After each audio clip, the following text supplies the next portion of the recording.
It's over 1,500 miles, and that's enough space for me. Was it really us? Doesn't seem. Welcome to the Mawhinney family plot.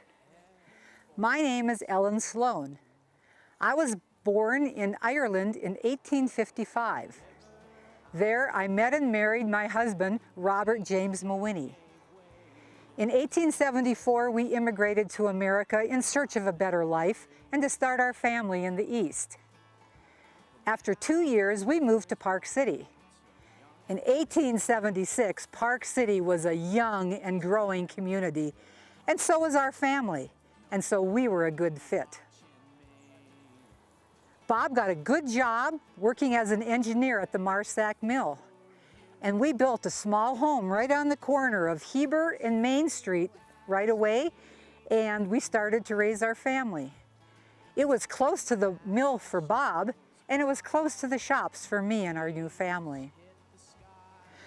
Mining was dangerous. Bob lost 2 fingers in the machinery at the Marsack Mill, and then 2 years later, he almost lost his life from blood poisoning when he jumped from a mine car onto a rusty nail. My brother John had settled his family in Butte, Montana. There, he and 2 of his sons all were killed in a mining explosion in 1895. So I was no stranger to grief, but my grief was of a different sort, mostly.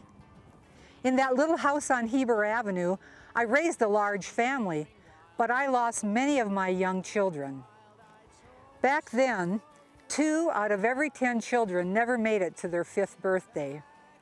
You know a lot more about that nowadays, and I'm grateful for that, but we just didn't know. We didn't understand that illnesses came from germs passed from one person to another. We've called it the miasma, which means a bad air or the vapors was causing these illnesses. Actually, we didn't even really know why a lot of people died at all. Sometimes somebody was said to have died from the convulsions, but we didn't know that they died from the convulsions because of dehydration after having had diarrhea. So we just thought that folks had a bad constitution. So in 1880, our newborn son, John, who was named after my brother, he died at birth. And only 3 weeks later, little Agnes died. She was 4 years old. We buried those first 2 children in the Park City Cemetery. But in 1888, when Rachel died, and she was only 2 years old, we bought this beautiful new family plot in the Glenwood Cemetery in the Odd Fellows section, because that was the fraternal organization that my husband was in.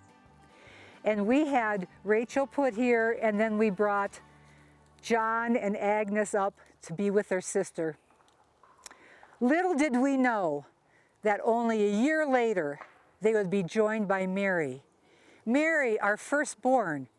We had had 15 years to grow to love Mary when she developed a horrible swelling disease. We called it dropsy. Nowadays, you call it edema.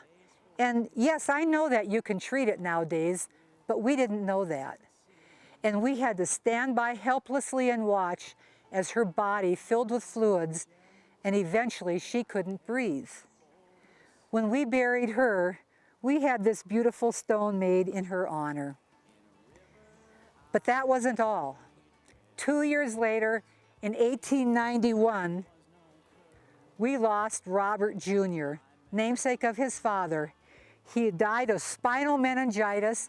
He was only 3 weeks old. Oh my, I lost 5 children in only 11 years. No mother should have to suffer through that. But things got better after that.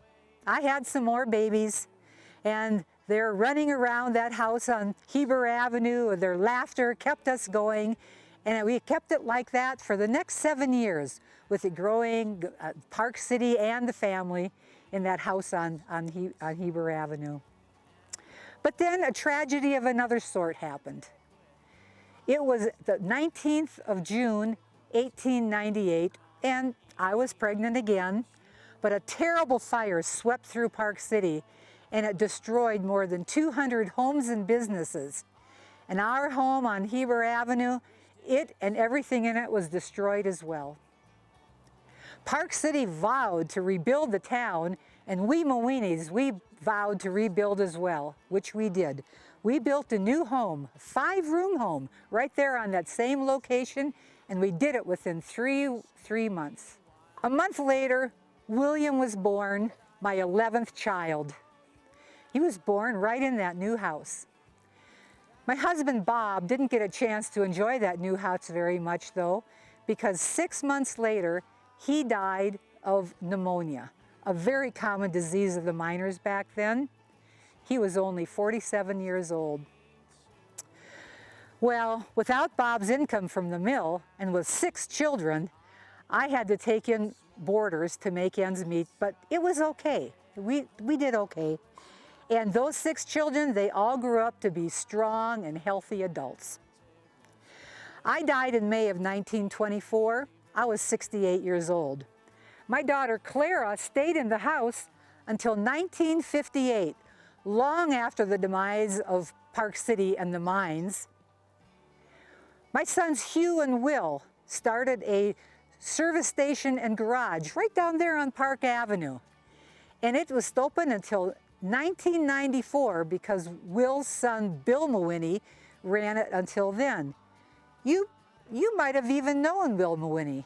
You might have had your car serviced at his station. You might have bought a Chevy from him.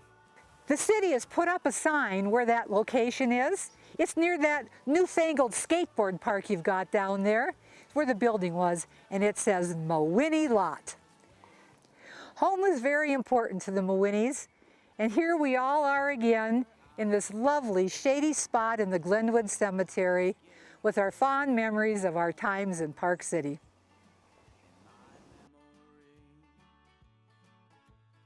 Glenwood Cemetery is in desperate need of restoration of these fragile headstones and the cemetery grounds in which they rest.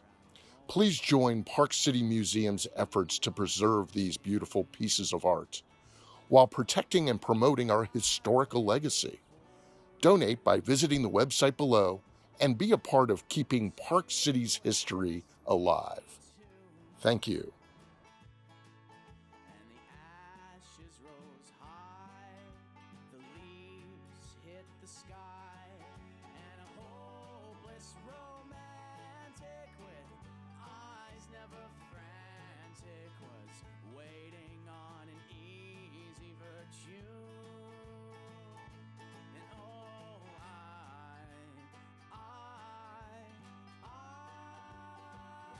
I wished it too.